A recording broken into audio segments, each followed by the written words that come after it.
Quero, nesta noite, compartilhar a mensagem com os irmãos. Essa é uma mensagem que eu já preguei aqui, mas entendo ser uma mensagem que ela precisa ser pregada de vez em quando,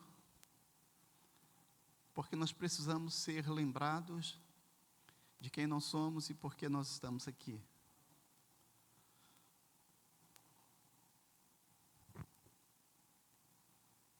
O título desta mensagem não é esse daí não.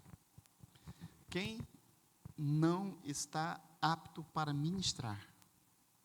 Essa é uma canção que a gente vai cantar depois. Quem não está apto para ministrar.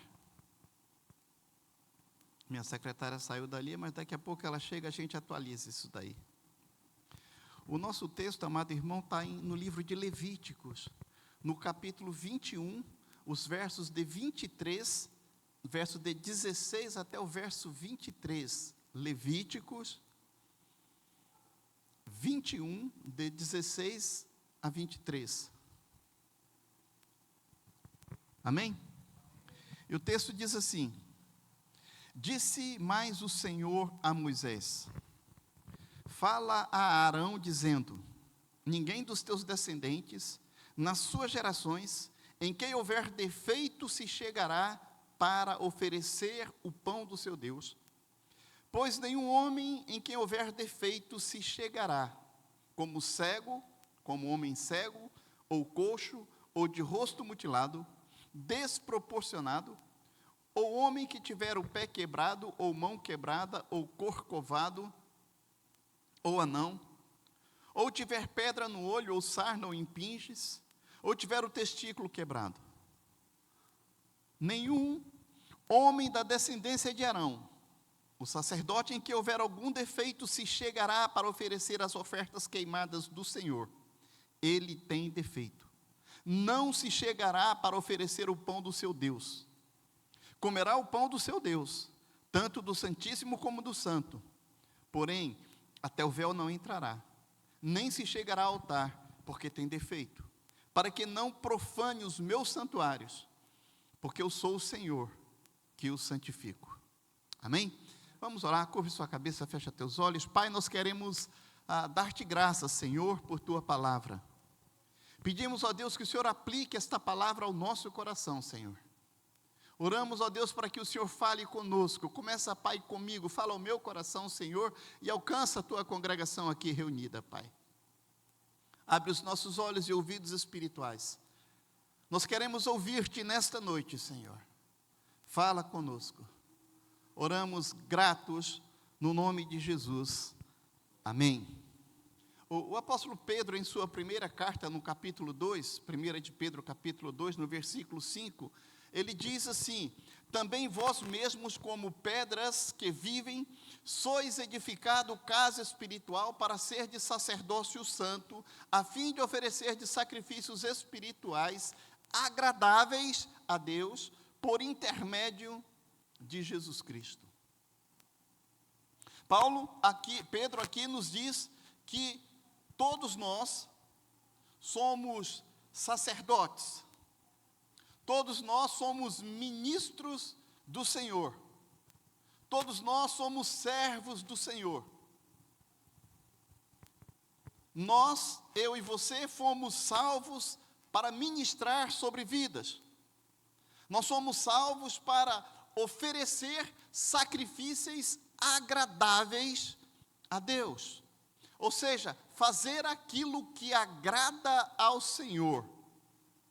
O texto que lemos aqui no livro de Levítico, ele nos mostra quem não está apto para servir.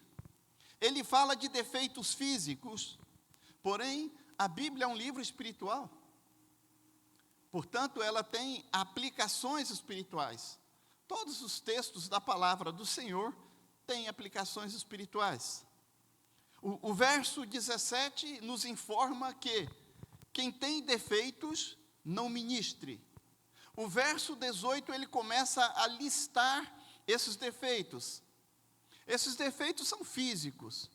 E por defeitos físicos nós não somos responsáveis. Mas por nossos defeitos espirituais, esse sim, é nossa responsabilidade. Por esses nós somos responsáveis. O texto ele lista uma dúzia de defeitos que merecem um olhar mais detalhado.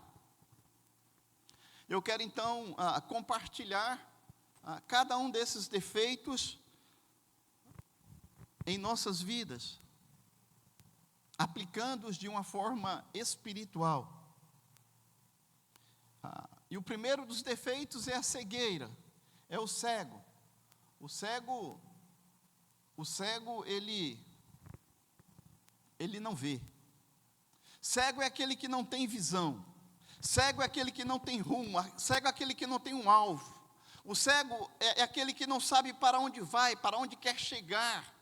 Sabe, ele não enxerga o caminho à sua frente, aquilo que Deus tem colocado à sua frente. Ele anda sem rumo, sem um propósito definido, sem um projeto de crescimento espiritual. Irmãos, há tantos cristãos e tantas igrejas nessa mesma situação.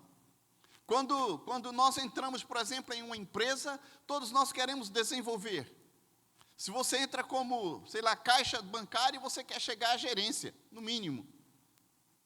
Mas quando nós aceitamos Jesus, nós não pensamos nesse crescimento. Nós não pensamos em nos formar em teologia, nós não pensamos no nosso desenvolvimento espiritual, na nossa própria santificação. Nós não estabelecemos metas, e nós precisamos disso. Existem também, amados irmãos, muitas igrejas sem esse projeto de crescimento espiritual, o projeto de crescimento físico. Há muitas igrejas em que o objetivo é apenas manter as atividades existentes. Muitos pastores e líderes de igreja perderam a visão do reino. Eles não enxergam o propósito, não enxergam a importância, não enxergam o valor. O Senhor, para esses líderes e consequentemente para as suas igrejas, são apenas rotina. Mas a mensagem para esses líderes, ela está registrada exatamente no Apocalipse 3, verso 15 e 16. Conheço as tuas obras, que nem és frio nem quente. Quem deras fosse frio ou quente. Assim, porque és morno e nem és quente nem frio, eu estou pronto a vomitar-te da minha boca. Que sentença cruel, querido. Que sentença terrível para aqueles que não enxergam o Senhor, para aqueles que não enxergam tudo aquilo que Deus quer e pode fazer em nós e através de nós. Em Efésios 4, verso 18, em 2 Coríntios capítulo 4 também, verso 4, a Bíblia fala do homem natural e do homem espiritual. A Bíblia fala do incrédulo. Incrédulo na passagem, amado irmão, é aquele que não crê no poder de Deus. E infelizmente, muitos líderes, muitos sacerdotes perderam essa confiança em Deus. Muitos crentes já não confiam em Deus. Estão cegos em relação ao seu poder. Não confiam naquilo que Deus pode fazer, naquilo que Deus quer fazer.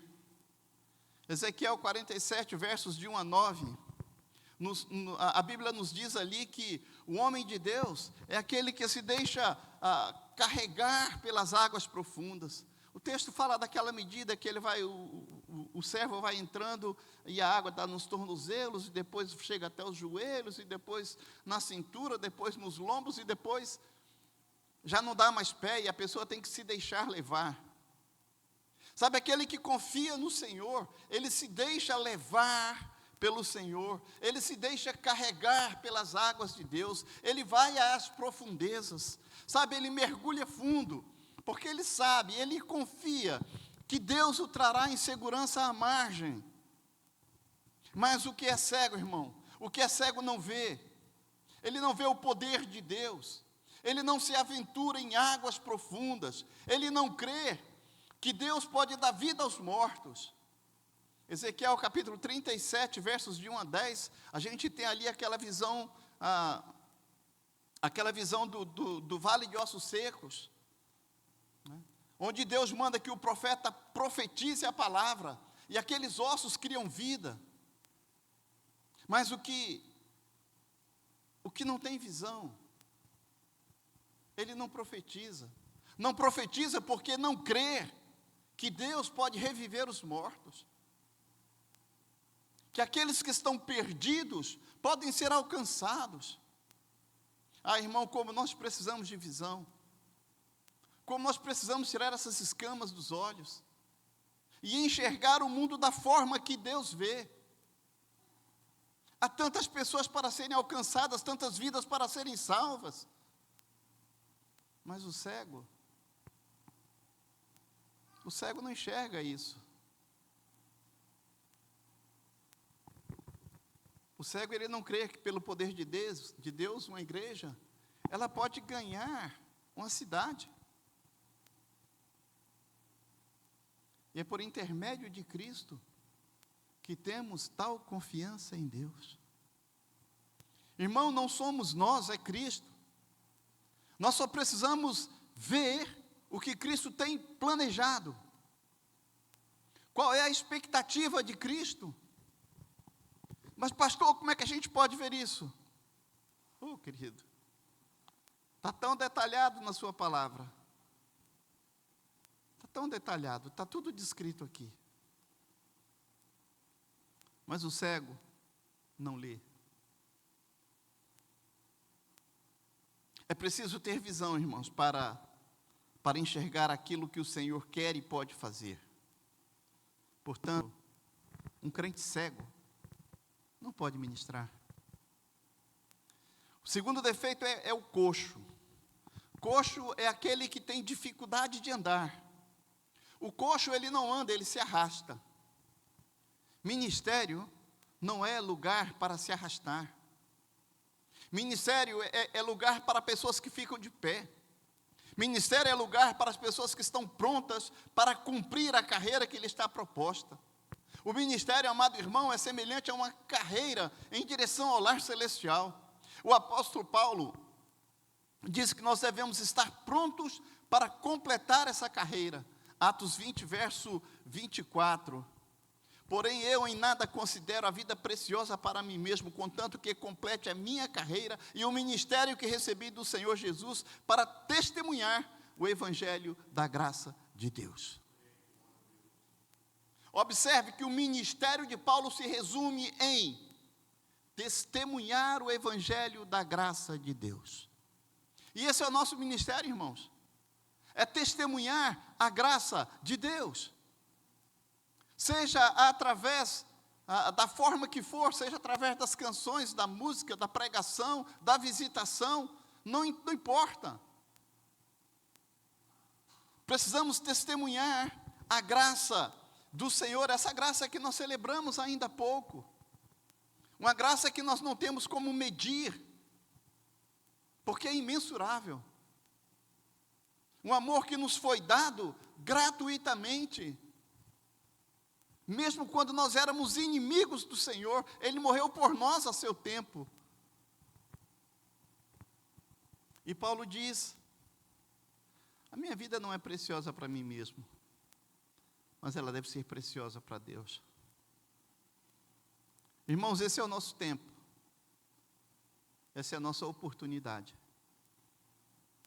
Esse é o seu momento. O seu momento é hoje, o seu momento é agora. O amanhã não nos pertence. Mas o coxo, ele não pode correr no ministério.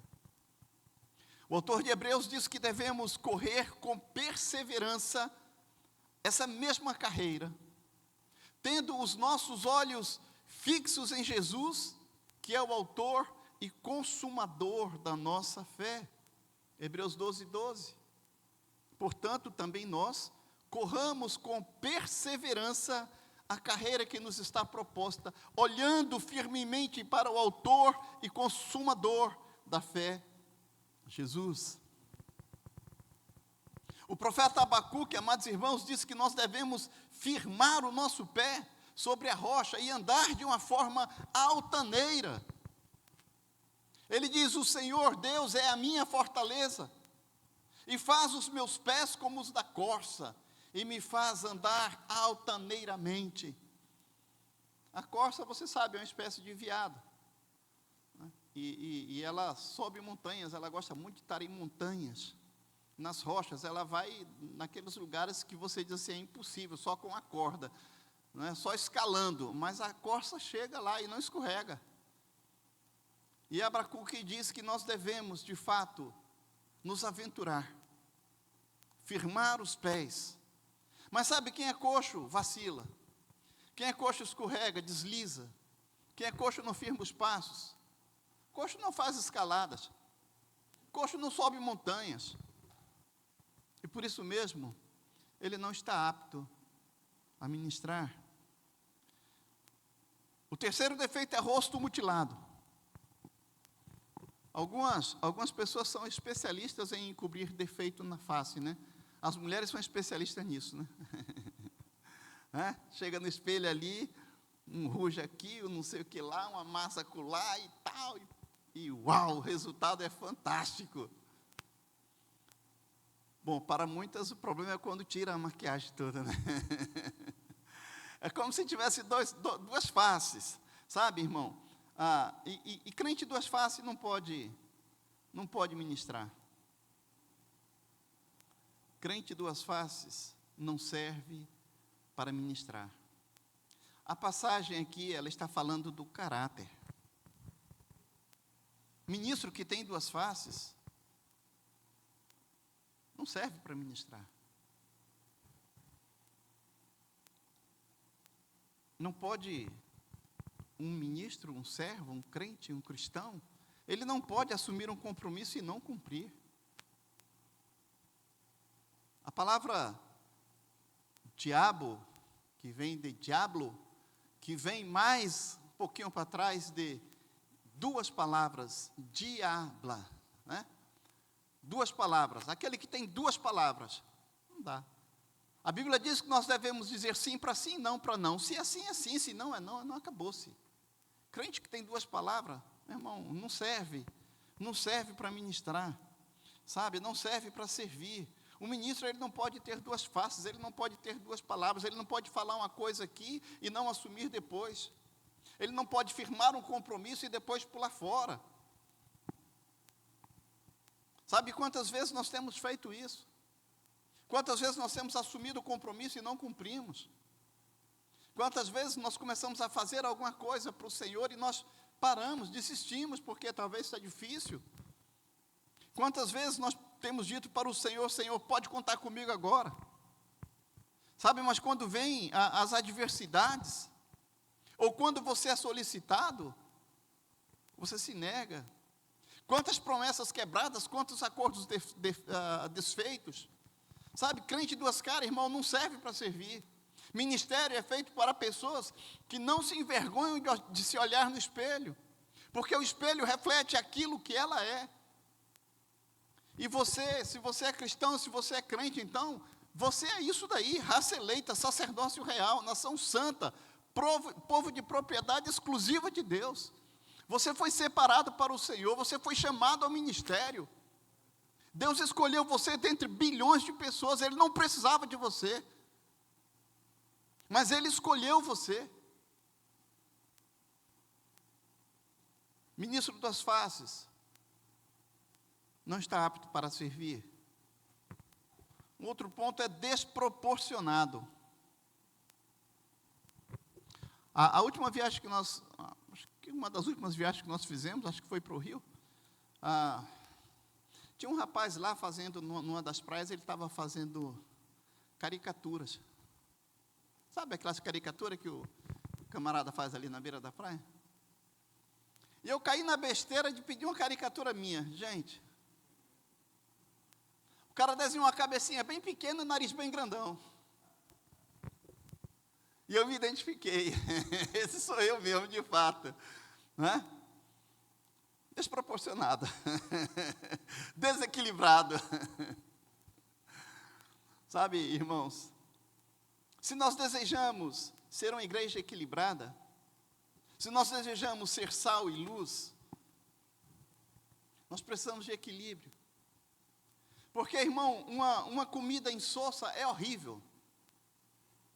Mas uma comida salgada é intragável.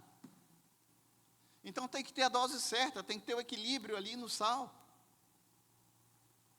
A Bíblia apresenta no livro de Ezequiel, capítulo 10, verso 14, as faces de Jesus. E são 4 faces distintas, a face do querubim ou a face do leão. Ele fala da face do boi, a face do homem, e fala da face da águia. E se você fizer um estudo sistemático nos evangelhos, nos 4 evangelhos, você vai identificar essas 4 faces. Por exemplo, em Mateus nós vemos a autoridade de Jesus. Em Mateus, Jesus é o leão rugindo o tempo todo. É Jesus curando, é Jesus expulsando demônios, é Jesus libertando. O leão de Judá, ele está rugindo ali todo o tempo. E sabe, há igrejas em que Jesus é só leão, libertando, curando, expulsando o demônio. Sabe, muitas vezes nesses cultos se fala mais do diabo do que de Deus. Uns gritam, sai em nome de Jesus, o outro está amarrado e o diabo enrolado. Eu vou sair ou eu vou ficar, o que eu faço? Sabe? No Evangelho de Marcos nós vemos o boi. Jesus está ali, ele tem que puxar toda a carga, rebocar o arado, ele tem que alimentar, ele tem que cadenciar o passo, ele tem que providenciar tudo para o povo. Curas, milagres, o Deus da providência. Há igrejas, irmãos, em que o homem é isento de tudo. O Senhor providencia tudo o tempo todo, no tempo que o homem quer, na hora que ele deseja, ele faz tudo pelo homem, e o homem não é responsável por nada. Eu não aceito. Eu determino. A tua palavra diz, então, o Senhor não é homem para mentir, cumpra. Em Lucas, nós podemos ver Jesus como homem, o servo que sofre, que chora, que sorri, que toma as criancinhas nos braços. Ele é o paizão, bom, amoroso. Irmãos, há igrejas onde tudo é amor, sabe? E em nome desse amor, tudo é permitido. Onde a santificação, disciplina, compromisso não são exigidos. Apresentam Jesus apenas como servo, apenas como homem. Mas não cobram, não priorizam a responsabilidade da santificação. Em João o símbolo é a águia, voando nas maiores alturas. Há muitas igrejas assim, sabe, tudo é visão, tudo é sonho. Algum tempo atrás eu vi um rapaz comentando ali na feira com outro rapaz, estavam discutindo já, quase a vias de fato. Um dizia, não, é a Bíblia, e outro dizia, não, mas o meu pastor, ele não é negócio de Bíblia, não. Meu pastor, ele fala é com Deus. Deus fala direto com ele. É só profecia, profetada e tudo mais. Né? Sabe, tudo é sonho, tudo é revelação. O Senhor me disse, o Senhor falou. Oração nos montes, sabe? Esse tipo de coisa, não é? Sobe um monte carregando um monte de galão d'água para abençoar a água lá em cima, depois desce e distribui para os fiéis. Essas coisas que infelizmente acontecem. Mas sabe, irmãos, nós fomos chamados para apresentar não um Jesus desproporcional. Nós fomos chamados, irmãos, para sermos equilibrados, para mostrar todas as faces de Cristo. E nós precisamos agir assim, nós precisamos ser uma igreja equilibrada, onde o homem é liberto de seus pecados, onde os necessitados são acolhidos, onde os feridos são sarados, onde a providência de Deus é vista, onde a visão do reino é clara. Sim, é nosso sonho, nosso desejo, que em nossa igreja, que na IBOL, o leão ele possa rugir, que o boi possa preparar a terra. Sabe, amado irmão, onde a providência de Deus é vista, onde a visão do reino é clara. O resultado é uma igreja poderosa como o leão, forte como o touro, visionária como a águia, humana como Jesus, irmãos. Nós somos chamados para apresentar todas as faces do Senhor. As pessoas precisam conhecer Cristo como Ele é, exatamente como Ele é. As pessoas precisam de igrejas equilibradas, de doutrinas equilibradas. Igrejas desproporcionais não servem para o reino. Ministros desproporcionados não estão aptos para servir. O quinto defeito é o pé quebrado. Quem tem um pé quebrado não marcha. Ele não marcha em direção nenhuma, não vai a batalha nenhuma. Pé quebrado não entra nas fileiras do exército, muito menos no exército de Deus. Eu tenho o meu irmão logo abaixo de mim, Moreira. Ele sofreu um acidente em casa, estava reformando a casa da minha mãe, e caiu um pedaço da parede, caiu no pé dele. E quebrou feio o pé, ele quase perdeu o pé. Eu estava servindo o exército nesse tempo, me chamaram lá da bonaria, estava na bonaria, eu vim para interceder aqui, o médico queria cortar o pé, amputar o pé, eu disse, não vai amputar não. Não sou médico, mas o senhor não vai amputar não. E a gente trocou de médico e, enfim, hoje ele tem os pés, joga bola, graças a Deus por isso. Mas o sonho dele era servir o exército. Somos 7 irmãos, só 2 tinham servido o exército, o meu irmão mais velho e eu, e o restante não tinha servido ainda, e o sonho dele era servir o exército. Mas quando ele chegou lá, que o médico olhou para o pé dele e disse, irmão, pé quebrado não serve. Pé quebrado, velho, não serve, sabe? O pé quebrado não participa do desfile da vitória. Quem tem pé quebrado, irmão, não toma posse de nada. A Bíblia nos dá uma promessa lá em Josué, capítulo 1, versículo 3, nós falamos disso aqui domingo passado. Onde pisar a planta dos vossos pés, eu vou te dar, diz o Senhor, não é? Pé quebrado não põe a planta do pé, irmão, nos hospitais, nos colégios, nas faculdades. Pé quebrado não vai para semáforos, para as repartições, nos lares. Quem tem pé quebrado não visita, quem tem pé quebrado não toma posse da terra que o Senhor está lhe dando. Onde pisar a planta do teu pé, essa é a promessa de Deus. Nós temos que ir, nós temos que avançar, nós temos que colocar o pé ali, sabe? Mas pé quebrado não se firma sobre território nenhum. Crentes, pé quebrados, não servem para ministrar. Mão quebrada. Quem tem mão quebrada, querido, não pode empunhar uma espada. Quem tem mão quebrada, não entra para a guerra. Mão quebrada também não vai para a batalha. Quem tem mão quebrada, não ataca os inimigos. Quem tem mão quebrada sequer protege os companheiros, porque não podem lutar lado a lado. Quem tem mãos quebradas não são guerreiros do Senhor. Quem tem mão quebrada também não consegue estender a mão para dar nada. Sabe, não pode dar carinho, não podem dar apoio.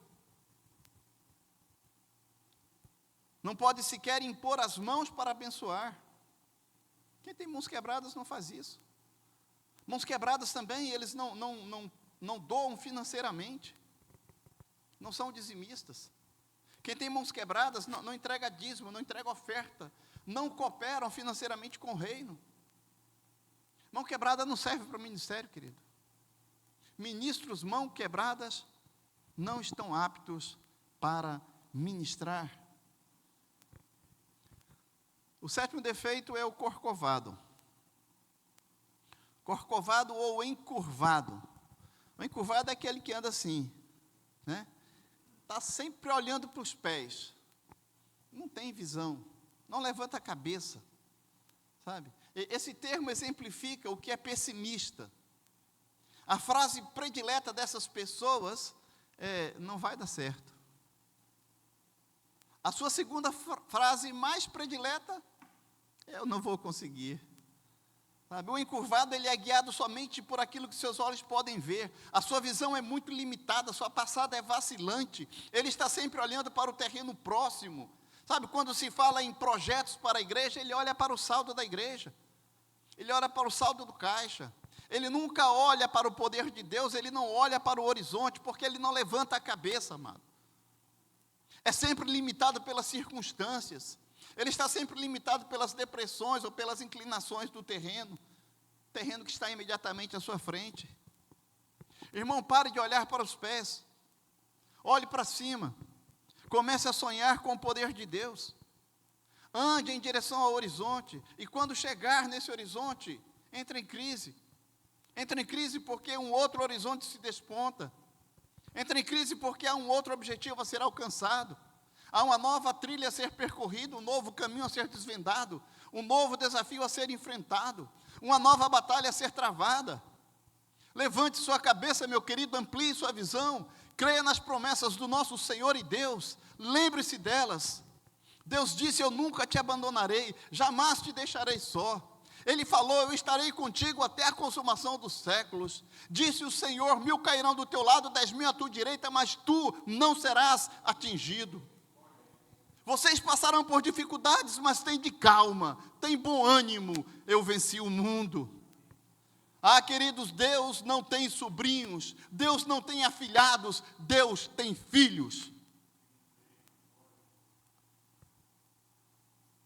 A sua vitória é do tamanho da sua capacidade de olhar para o Senhor. A vitória da igreja é do tamanho da fé que a igreja tem no Senhor. Alguém disse, essa frase é muito conhecida: não mostre para Deus o tamanho dos seus problemas, mas mostre para os seus problemas o tamanho do seu Deus. Ministro, servo, crente, que é corcovado, não está apto para servir. Deus espera e procura por pessoas com coragem para avançar no ministério. O 8º defeito é anão. Anãozinho, né? Eu nunca vi um bebê anão. Nunca vi um bebê de 5 centímetros. O anão, ele nasce normal. Ele só para de crescer. Em determinado momento, ele para de crescer. Ele tem algum problema, ele tem algum defeito genético. Igrejas têm problemas genéticos. Por exemplo, uma estrutura que não permite o crescimento. Quando a gente para pensar sobre isso, a gente olha para as igrejas batistas que seguem o padrão ou o modelo tradicional das igrejas batistas da convenção. Elas chegam a determinado número de pessoas e elas param. A média das nossas igrejas, infelizmente, é de 60 membros. Algumas vão até 120. Mas a média é 60. Então a minha pergunta é: seria um defeito na nossa estrutura? Seria um defeito no nosso DNA, no padrão dessas igrejas? Mas a ordem de Cristo é crescer e multiplicar. E o verbo na passagem está no imperativo. Crescer. Isso é uma ordem. Irmãos, a igreja é um corpo vivo. E um corpo, ele precisa estar sempre em movimento. Um corpo precisa estar sempre em transformação. Se o corpo, quando ele para de se renovar, as nossas células, quando param de se renovar, nós começamos a envelhecer. E a velhice é exatamente isso. É esse resultado. O corpo parou de se renovar. Então, começa a chegar a velhice. E a velhice traz consigo a morte. Igrejas não podem parar. Igrejas têm que continuar movimentando. A sua vida cristã não pode estagnar. A sua vida cristã, ela precisa continuar em movimento, precisa continuar crescendo. O seu ministério precisa continuar sendo desenvolvido. O Um ministro não pode parar de estudar. Se você é professor de escola bíblica, continue estudando. Se você é pastor, continue estudando. Se você é músico, continue estudando. Se você trabalha com crianças, continue estudando. Aprenda novas técnicas, nova orientação. O mundo está transformando e nós precisamos nos adaptar a isso.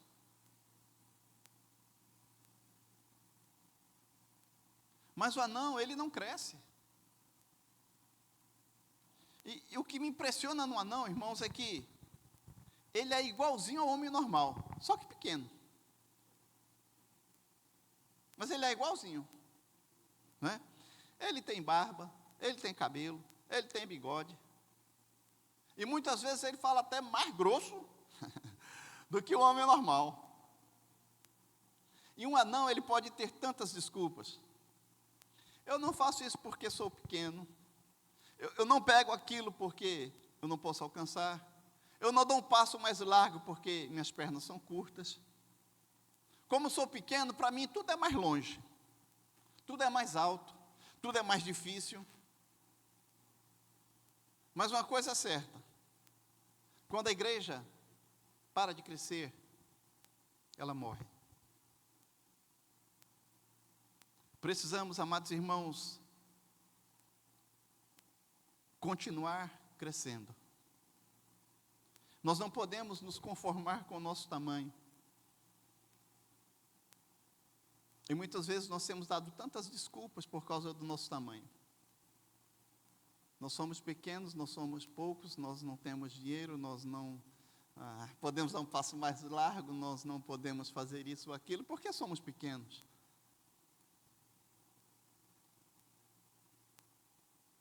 Mas nós podemos fazer muitas coisas para continuar crescendo. Sabe, seja esse crescimento para dentro, ou seja o crescimento para fora. Estou falando em qualidade e em quantidade. Assim, nós precisamos nos concentrar na qualidade do nosso desenvolvimento pessoal. Porque se você crescer, a sua igreja cresce com você. Como igreja, nós precisamos caminhar até o horizonte. E quando chegarmos lá, entrarmos em crise. Como disse, outro horizonte se desponta. Outro projeto a ser realizado. Na verdade, um projeto deve nos levar a outro. Uma batalha deve nos levar a outra. Um desafio nos trará outro. Os fracassos, as derrotas que sofrermos, somente servirão para nos fortificar. Cada queda, irmão, nos força a ficar de pé novamente. Mas aquele que para de crescer, isso não serve para ministrar. Igrejas nanicas não servem para o reino. Nós precisamos avançar, porque ministros anões não estão aptos a servir. O nono defeito é pedra no olho. Eu quero usar aqui o texto de Marcos 8, versos 22 a 25. Então chegaram a Betsaida, e lhe trouxeram um cego, rogando-lhe que o tocasse. Jesus, tomando o cego pela mão, levou-o para fora da aldeia e, aplicando-lhe saliva aos olhos, impondo-lhe as mãos, perguntou-lhe: vês alguma coisa? Este, recobrando a vista, respondeu: vejo os homens, porque como árvores os vejo, andando. Então, novamente lhe pôs as mãos nos olhos, e ele, passando a ver claramente, ficou reestabelecido, e tudo distinguia de modo perfeito. Ministro que tem pedra no olho, não vê o homem como Jesus o vê. E para Jesus, o homem, a humanidade, é a sua paixão. Porque o homem é de toda a criação o mais importante para Deus. Todas as coisas Deus fez por sua palavra. Não é verdade? E disse, e disse, e disse. Mas quando ele foi formar o homem, ele tomou o pó da terra. com as suas mãos, ele modelou. Com seu amor, ele assoprou nas narinas daquele boneco. E o homem criou vida. Nós somos criados de uma forma especial, de uma forma diferente. Deus poderia ter dito: haja o homem, a minha imagem, a minha semelhança, e pronto, estaria feito. Mas Ele não fez isso. Nós somos o mais importante da criação de Deus para Deus. Mas quem tem pedra no olho, irmão, não enxerga as almas se perdendo. Quem tem pedra no olho, amado irmão, não vê as almas sendo condenadas ao inferno. Vê apenas vultos distorcidos daquilo que na verdade é a imagem e semelhança de Deus. Vê apenas coisas como árvores. O que tem pedra no olho, ele não diferencia o pecador de seu pecado. Quem tem pedra no olho e tem visão distorcida, não consegue discernir os dois lados de uma questão. Tem visão limitada, tem uma visão embaçada, tem uma visão irritada, sem discernir o que vê exatamente. E por não discernir aquilo que está exatamente vendo, ele levanta falso testemunho, porque tem visão embaçada. Levanta contenda, causa desunião, divisão. Sabe, quem tem pedra no olho vê uma coisa e enxerga outra. Quem tem pedra no olho precisa de um verdadeiro encontro com o Senhor, exatamente como o apóstolo Paulo. Paulo pensava que estava fazendo um serviço para o reino, quando na verdade ele estava fazendo um desserviço. Enquanto as escamas, ou as pedras, não lhe caíram dos olhos, ele não pôde enxergar corretamente o reino de Deus, conforme Atos 9, versos de 1 a 9. O ministro com pedra no olho não está apto para servir. O próximo defeito é sarna. Sarna, aquela coceirinha, sabe? Coçar dá prazer, é gostoso, mas acaba destruindo. O texto está falando de vícios. Quais as sarnas você precisa deixar de coçar? Está com sarna, meu irmão? Está com sarna? Tem algum pecadinho aí que você está guardando embaixo de 7 chaves? De vez em quando você vai lá e dá aquela coçadinha. Irmão, pare de se coçar. Quem tem sarnas não serve para ministrar. Ministro sarnento não está apto para o ministério. 11 impinges. Impinges são manchas no corpo. Quando se está vestido, nada aparece. Vocês se lembram de Naamã, comandante do exército? Quem olhava para aquele homem vestido, via a sua imponência, o seu luxo, mas quando ele tirava a roupa, era de sentir pena. Podia-se ver todas as suas manchas, todas as suas feridas, a sua lepra, conforme 2 Reis, capítulo 5, versos de 1 até o versículo 19, 20, por ali. Há ministros do Senhor que são tão sujos como manchados. Sabe, tem crente que deve para todo mundo. O cabo anda se escondendo dos seus credores. São enganadores. A vida financeira é uma completa desordem. Trazem no seu corpo a mancha dos seus pecados. Cristãos sujos que necessitam urgentemente serem lavados com a água purificadora de Cristo ou com o sangue do Senhor. Meu irmão, como já disse, sua palavra deve ser sim para sim, não para não. Porque o que passa disso, a Bíblia nos diz que vem do diabo, Mateus 5, verso 37. Seja, porém, a tua palavra sim, sim, não, não. O que passa disso vem do maligno. Sabe, você precisa ter ficha limpa. Quando cometer pecados, deve confessá-lo. Se cair, deve levantar-se. O ministro do Senhor não pode andar sujo por aí. Confessai os vossos pecados e Ele os perdoará, vos purificará. O testemunho precisa ser confiável. Se você disser, vou fazer isso, faça. Se não vai fazer, não prometa não. O testemunho, ele precisa de fato ser confiável, tem de estar constantemente, o crente precisa estar constantemente lavando os pés no sangue de Cristo. Um ministro não pode ter sujeira escondida, ter manchas ocultas. A vida do ministro de Cristo precisa ser transparente. Como disse a palavra do crente, precisa ser confiável. Se você assumir um compromisso, cumpra com seu compromisso. Se você é membro, honre seus compromissos como membro. Seja presente aos cultos, nas atividades da igreja. Seja dizimista, seja ofertante. Participe de ministério. Faça parte de uma célula. Contribua com a sua parte para a saúde do corpo chamado igreja, e especificamente desse corpo chamado IBOL.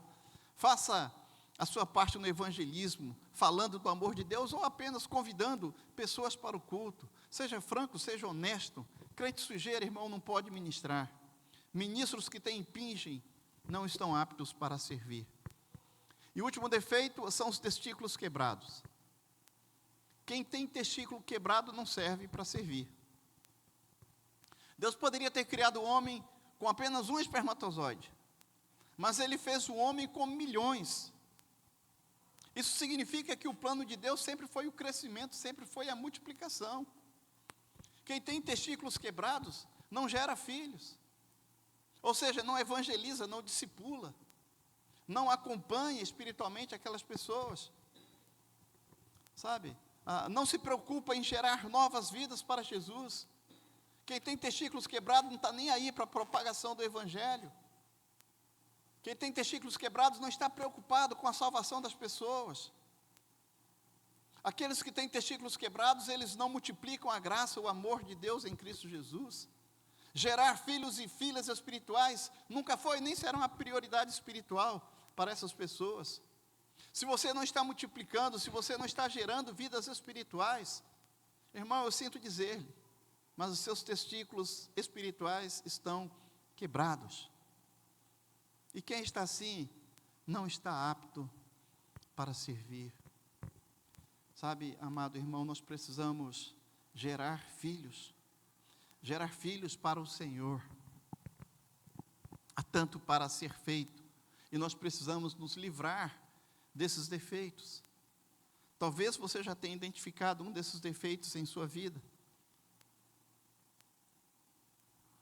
Talvez você tenha descoberto que durante esta mensagem, eu já estou concluindo, talvez você tenha percebido que tem algum defeito espiritual. Talvez você tenha identificado em si mesmo um ou mais desses defeitos aqui apresentados. Sabe, todas as vezes que eu leio, que eu releio, que eu adapto essa mensagem, embora a essência dela não mude, eu sempre vejo,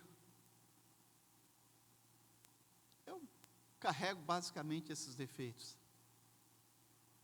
Tento mudar, tento melhorar, mas eles ainda são presentes em minha vida. Eu quero encorajar você a apresentar esses defeitos, ou esse defeito, ao Senhor.